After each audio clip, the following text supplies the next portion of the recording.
Well, folks, welcome in. It's been a while since I've been on here, and a lot has transpired in that time. For example, I don't know, maybe y'all have heard about it. Ron DeSantis has entered the race for the White House. Also has Tim Scott and Larry Elder. Probably the most diverse field running for the White House that anybody has ever seen, especially on the conservative side. However, on the Democrat side, you do have people contending against Crypt Keeper Joe Biden. However, the Democrats aren't allowing any debates on this factor. Uh, put it this way, Marianne Williamson, the crazy Wiccan author, they won't allow her on PMSNBC or CNN. They just won't. Now, of course, she's not going to get anywhere. But Robert F. Kennedy Jr., which I did talk about this on my previous show, which got canceled for election misinformation, which was not touted out by your host. It was a couple guests I had on here. As I had said, for the previous channel got canceled and everything else, I was going to try and do a thing where we could have callers on Discord, so to speak. And it seemed to work out pretty well. Our Discord segments were actually the most popular segments that we ever had on this program. People enjoyed it. I got more subscribers that way. I don't have many, but I had many on the previous channel. But then again, YouTube canceled it because they're against the First Amendment of free speech. Now, they let you talk about, YouTube lets you talk about, I don't know, you could thoroughly describe gay men having sexual intercourse, and they won't have a problem with that. But if you so dare as say you have questions about the electoral process in the United States, they cancel it. But that's neither here nor there.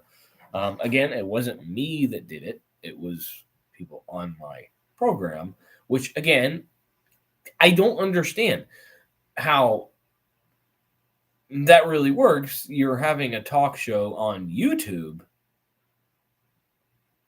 but what people say makes it get censored. But anyhow, that's just how they work.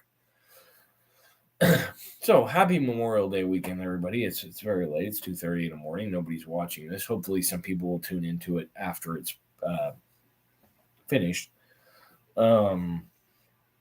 But we have some infighting here going to be happening on the Republican Party for sure, with Ron DeSantis entering the race. I personally did not think he actually would until about a month ago, when, DeSantis works in certain ways. Donald Trump hit him a number of times. I don't think it was really crossing his mind.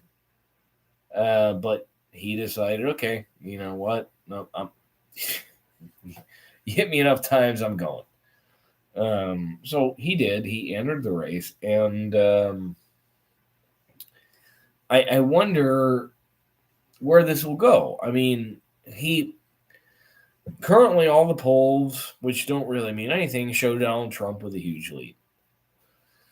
And I'm not going to say exactly who I am supporting. I am angling toward Trump in this because I know how Trump is. And I know that if Trump doesn't win the nomination, it is more than likely that he will not stand behind the Republican nominee, whoever it may be it Tim Scott, Larry Elder, Vivek Ramaswamy. If it's Nikki Haley, I won't stand behind her either, because she's, woke in a way. So what we're coming down to here is going to be essentially a shitstorm and a bloodbath. That's one way you can put it. The truth of the matter is, no matter who it is going to be better than Crypt Keeper Joe Biden. no matter how you cross it or whatever. But DeSantis, many people say that he would have a better shot against Biden. That being said, the reason probably is everybody is sick of having a lot of people don't like Trump and a lot of people don't like Biden. A lot of people don't like DeSantis either, but he's new blood into the game, which gives him a shot. But the a lot of us also would Trump only has one more shot to run at this. And that is why I'm kind of standing behind Trump. If he doesn't get it this time around, he's not going to get back in there. And the damage the Democrats have done to the economy, I think only Donald Trump can fix it. And a lot of people say, well, what about a Trump-DeSantis partnership? Not going to happen. You can't put two roosters to rule the hen house.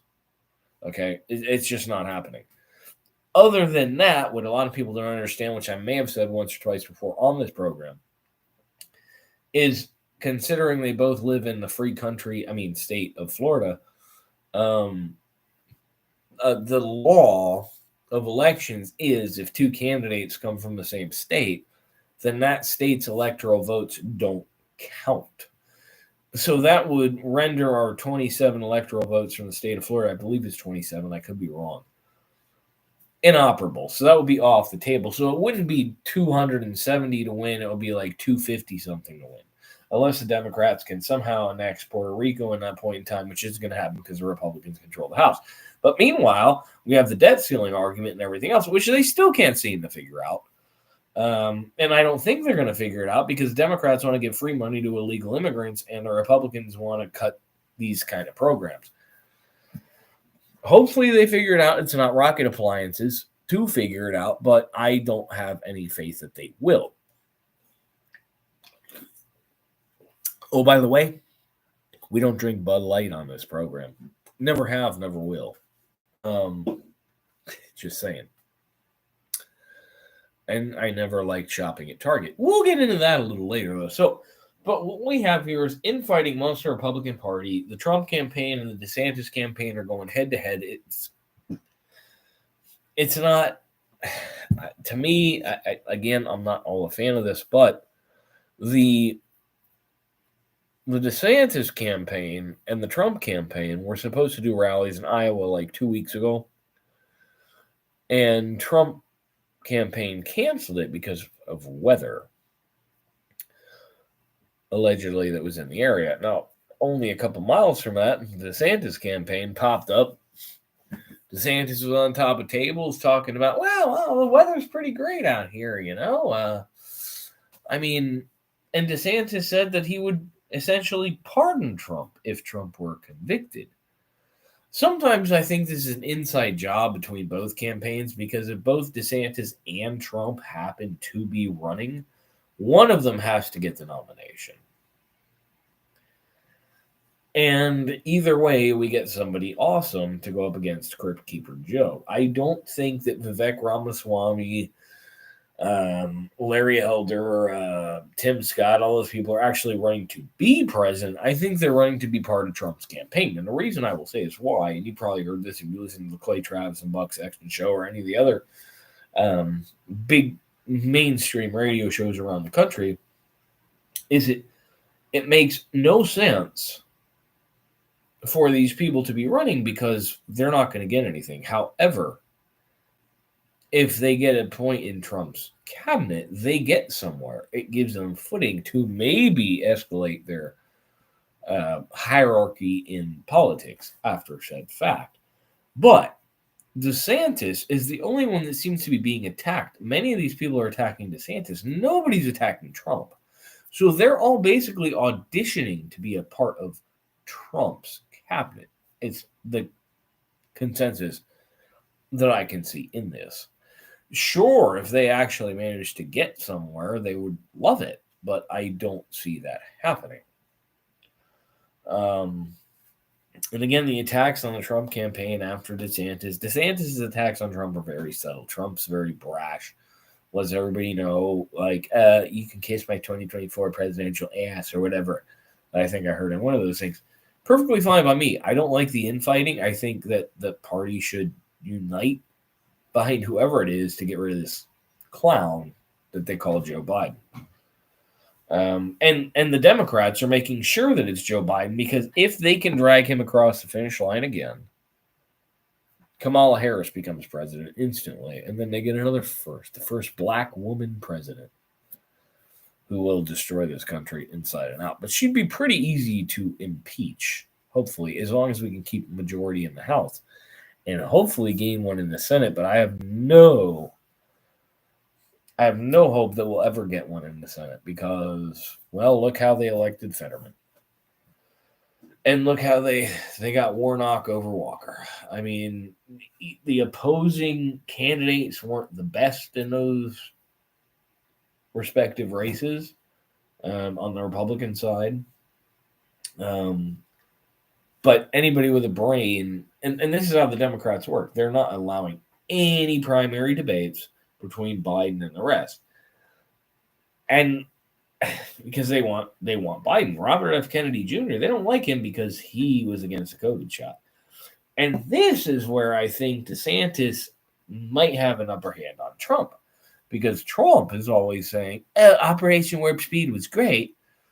And DeSantis did a worse job than Cuomo handling COVID, which is complete fake news. Really fake news. But DeSantis never mandated the vaccine. Trump actually got booed off the stage in Alabama for talking about how great the vaccine was and telling people to get it. So that's where he has an issue, if you get where I'm going at.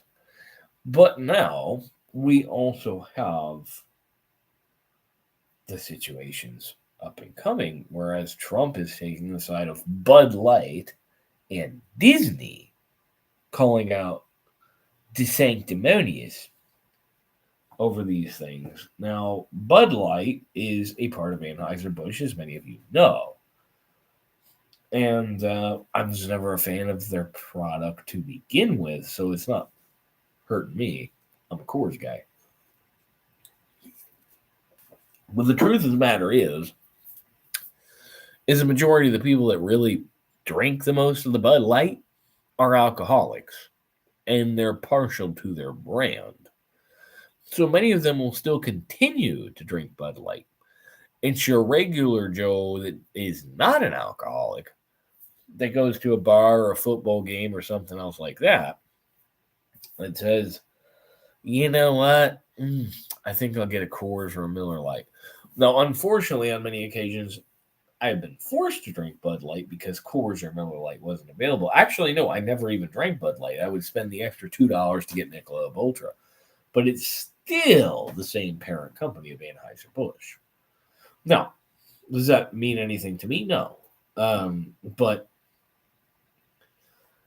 I think, like many of us, we're sick of the faggot, the gayness being pushed in our face all the time. So we have to deal with such things. Now, this brings on to the segue about Target. Many of you have probably heard about this. Target has been advertising one-piece bathing suits with a tuck, so men can shove their penis and ball sack into a tuck. Seems to me kind of like tighty whities, but for somehow maybe there's some padding in front of it that makes it look like they have a big vajayjay. I don't know, with a large bush. I'm not sure how this works, but it was kind of near the kids' swimwear section, so a lot of people got pretty pissed off about it, and I don't blame them. And that's why Outkick, Clay Travis's outfit, had posted an article saying Target literally just told Bud Light to hold its beer. And watch this. And apparently the Target CEO is not backing down. A lot of people call Target Target. I always called it Target because I hate the store to begin with. Not implying that I hate gay people, but I do hate the ones that put their dicks in my face. Oops, sorry, I shouldn't have said that. It is true. But the outcry over it, people are sick and tired of this, folks. And years ago, I said, I don't have a problem with people doing what they do behind closed doors, but I don't want it in my face. And the more you put it in people's faces, the more they're going to put it in your face, and the more it's going to get out of control. 10 years ago, before gay marriage was federally legal, you didn't hear about kids getting their dicks chopped off or their boobies chopped off at 14 years old. You didn't hear about it. It was unheard of. It didn't happen. Now they make it a trend, and it happens all the damn time. And in the state of Florida, when we say that's not happening, then you have people like the leader of the NAACP and a leader of another organization, I can't remember what, saying that Florida is not a safe place for black people or gay people to travel to. It's just kind of weird that said leader of the NAACP lives in Tampa, Florida, right? Think, right? If it's such a harassment and such a horrible place for black people to be, why does the leader of the NAACP live in Tampa? Why doesn't he live in Atlanta? Oh, probably because he don't want to get murdered. Why doesn't he live in Chicago? Why doesn't he live in one of these areas where black people are killing each other left and right? No, because he doesn't want to get killed. Florida is the most diverse state in the entire country. I'm pretty sure about that. Maybe New York, but he wouldn't live in New York because he'd probably get shanked by another black dude. That's just how it works. Let's be real. Look at the numbers, folks. It's not hard to figure out. Department of Vital Statistics, look it up if you don't believe me. So anyhow, basically, you have all this wokeness, all this garbage. Where does it really go? What does it really get? It's purely to get Democrats elected again. They come out and tell everybody they are victims. They're victims. We'll give you free money. We'll give you reparations. But who's paying that? You are. You are, folks. You're paying it. You'll never see a dime of it. Because if you work, even if you are an African American that works and has a very good job in California or New York, you're never going to see a penny of it. Only the people that refuse to work will see it. You could be the most recent descendant of a damn slave. You could be a 100-year-old black woman that worked her entire life, living in Mississippi, whose mother might have been a slave, or grandmother. You ain't going to get it. No, because they don't need your vote. It's going to be people off the streets that don't do anything, that suck the money out of the welfare state. They're the ones that are going to get it, folks. And this is why, no matter who the nominee of the Republican Party is, really, no matter who, even if it's Nikki Haley. Well, if it's Nikki Haley, I'm staying home. I ain't voting.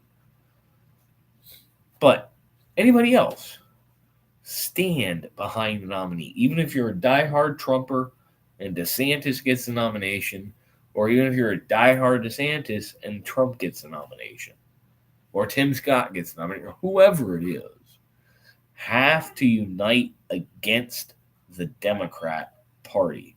That is the most important thing we can do. Anyhow, this is a short video. Like I said, just I'm back, and happy Memorial Day. If you run into a service member, thank them for their service. lay a wreath at your nearest military cemetery. Cheers, folks. Let's go, Brandon, and keep up that Bud Light boycott.